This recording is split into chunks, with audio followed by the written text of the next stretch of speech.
தரமற்ற 3 மருந்துகளுக்கு புதுச்சேரி அரசு அதிரடி தடை விதித்துள்ளதோடு கடைகளில் உள்ள இருப்பை திருப்பி அனுப்ப உத்தரவிட்டுள்ளது. புதுச்சேரியில் அண்மையில் போலி மாத்திரை விவகாரம் நாடு முழுவதும் பெரும் பரபரப்பை ஏற்படுத்திய நிலையில் தற்போது சிபிஐ விசாரணை நடைபெற்று வருகிறது. இதனைத் தொடர்ந்து மாநில மருந்து கட்டுப்பாட்டுத்துறை சோதனைகளை தீவிரப்படுத்தியுள்ளது. இதில் ஹிமாச்சல பிரதேசம் மாக்பான்சோ 40, கேரள பெப்பாவிட் பாராசிட்டமல் 650 மில்லிகிராம் மற்றும் ராஜஸ்தான் சங்காபதி 5 கிராம் ஆகிய மாநிலங்களில் தயாரிக்கப்பட்ட 3 குறிப்பிட்ட மருந்துகள் தரமற்றவை என்று கண்டறியப்பட்டுள்ளது. இந்த மாத்திரைகளின் விற்பனைக்கு உடனடியாக தடை விதித்துள்ள புதுச்சேரி மருந்து கட்டுப்பாட்டுத்துறை அதிகாரி ஆனந்த கிருஷ்ணன் மருந்து கடைகளில் உள்ள இருப்புகளை தயாரிப்பாளர்களுக்கே திருப்பி அனுப்ப உத்தரவிட்டுள்ளார்.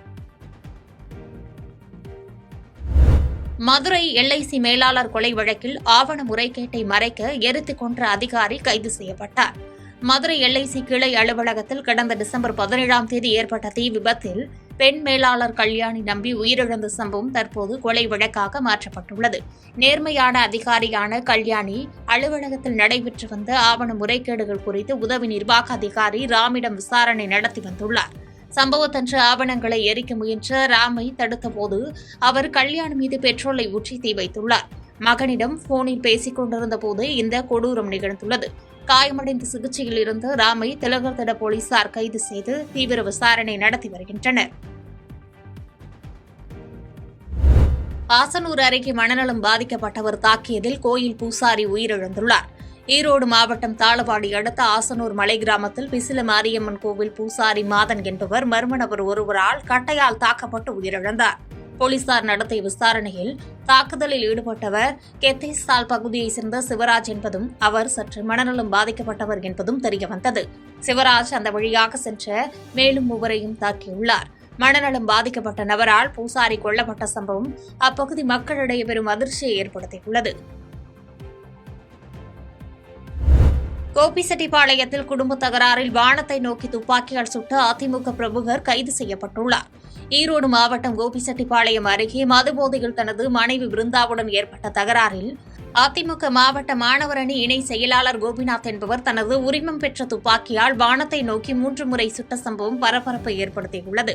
தன்னை தாக்க வந்த மனைவியின் தம்பியை மிரட்ட அவர் இவ்வாறு செய்துள்ளதும் ஆத்திரத்தில் மைத்துனரின் காரையும் அடித்து நொறுக்கியுள்ளார் என்பது போலீசாரின் விசாரணையில் தெரியவந்துள்ளது. மேலும் இதுகுறித்து அவரின் மனைவி அளித்த புகாரின் பேரில் நம்பியூர் போலீசார் கோபிநாத்தை கைது செய்து விசாரணை நடத்தி வருகின்றனர். தொட்டியம் அருகே நிறை மாத கர்ப்பிணி மீது தாக்குதல் நடத்திய விவகாரத்தில் தாய் மற்றும் 16 வயது மகன் கைது செய்யப்பட்டுள்ளார். திருச்சி மாவட்டம் தொட்டியம் அருகே நில தகராறு காரணமாக அரசன் என்பவரது குடும்பத்தினருக்கும் பாலாஜி என்பவரின் குடும்பத்தினருக்கும் இடையே மோதல் ஏற்பட்டது.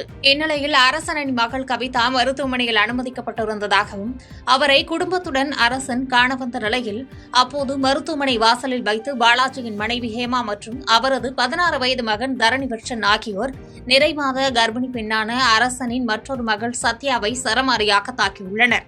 இந்த தாக்குதல் குறித்த சிசிடிவி காட்சிகள் வெளியாகி பரபரப்பை ஏற்படுத்திய நிலையில் தலைமறைவாக இருந்த தாய் மற்றும் மகனை போலீசார் கைது செய்து சிறையில் அடைத்துள்ளனர்.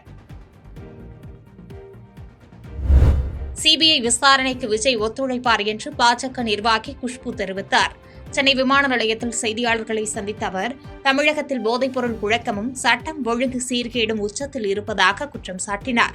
நடிகர் விஜய் தொடர்பான சிபிஐ விசாரணை குறித்து கேட்டபோது அவர் விசாரணைக்கு முழு ஒத்துழைப்பு அளிப்பார் என்று நம்புவதாகவும் விசாரணை அதன் போக்கில் செல்லட்டும் என்றார். மேலும் நடிகர் சங்கத்தின் தலையீடு குறித்து பேசிய அவர் பாதிக்கப்பட்ட நபர் கோரிக்கை வைத்தால் மட்டுமே சங்கம் உதவும் என்றும் திமுக அரசின் செயல்பாடுகளை கடுமையாக விமர்சித்தும் பேசினார். நம்ம அதுல ஒன்றும் சொல்ல முடியாது. உங்களுக்கு சிபிஐ பொறுத்த வரைக்கும் இட்ஸ் இண்டிபெண்டன்ட் பாடி. கோர்ட் இருக்கட்டும், சிபிஐ இருக்கட்டும், இந்த விஷயத்துல ஒரு விஷயம் ஆரம்பிச்சாச்சுன்னா அதுக்கப்புறம் நம்ம அதுல ஆராய்ச்சி பண்ணக்கூடாது. ஏன்னா நமக்கு அதுக்கு சம்மந்தம் கிடையாது.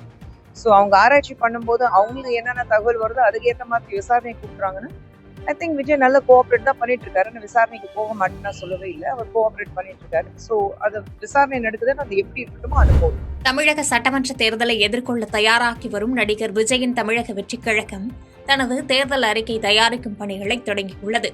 சென்னை பனையூரில் உள்ள தலைமை அலுவலகத்தில் அக்கட்சியின் கொள்கை பரப்பு பொதுச் செயலாளர் அருண்ராஜ் தலைமையில் 12 பேர் கொண்ட குழுவின் ஆலோசனைக் கூட்டம் நடைபெற்றது. இக்குழு தமிழகம் முழுவதும் சுற்றுப்பயணம் செய்து மருத்துவர்கள், கல்வியாளர்கள், மகளிர் மற்றும் இளைஞர் அமைப்புகளின் கருத்துக்களை கேட்டு அனைவரையும் உள்ளடக்கிய ஒரு தேர்தல் அறிக்கையை தயார் செய்ய திட்டமிட்டுள்ளது.